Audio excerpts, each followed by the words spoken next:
On behalf of the EPP group, Madam Kocsács, you have the floor. Thank you, Mr. Chair, dear colleagues, ladies and gentlemen. On behalf of the political group I am representing, I would like to start by stating that children indeed have their own unique needs, and therefore they need to have their own recognized rights. We are convinced that their contact with the justice system needs to be child-centered and in line with all international conventions, standards and guidelines that relate to the rights of the child. On the other hand, it is essential to focus on the implementation of these standards. We agree with the Honourable Rapporteur that in setting up the minimum age of criminal responsibility, it is extremely important to have in mind when a child has attained psychological, mental, intellectual, and emotional maturity.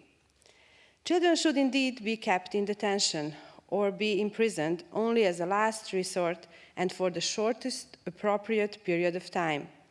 It is necessary to advocate the principle of alternative, non-custodial measures for children, having as a benchmark the maximum reasonable terms of imprisonment that a child can be sentenced to, and abolishing life imprisonment for all children.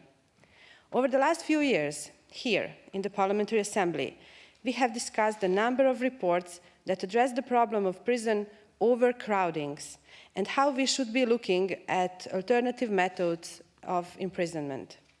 We, in the EPP group, believe that the need to look at child-friendly justice principles cannot be looked at in the context of overcrowdings, although it may lead to an improvement.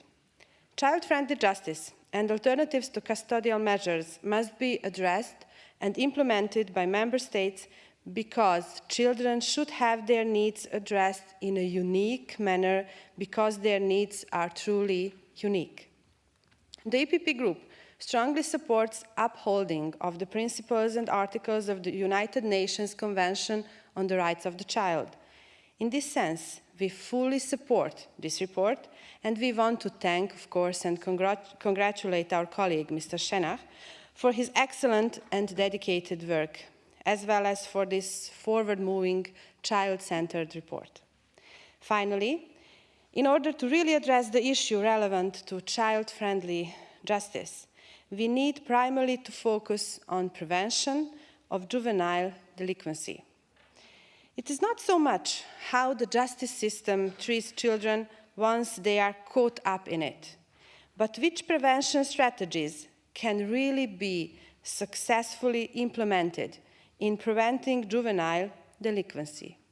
And concretely, how can we as societies look at the reasons why so many children and those of young age are finding themselves in trouble and facing a variety of justice interventions in all our member states.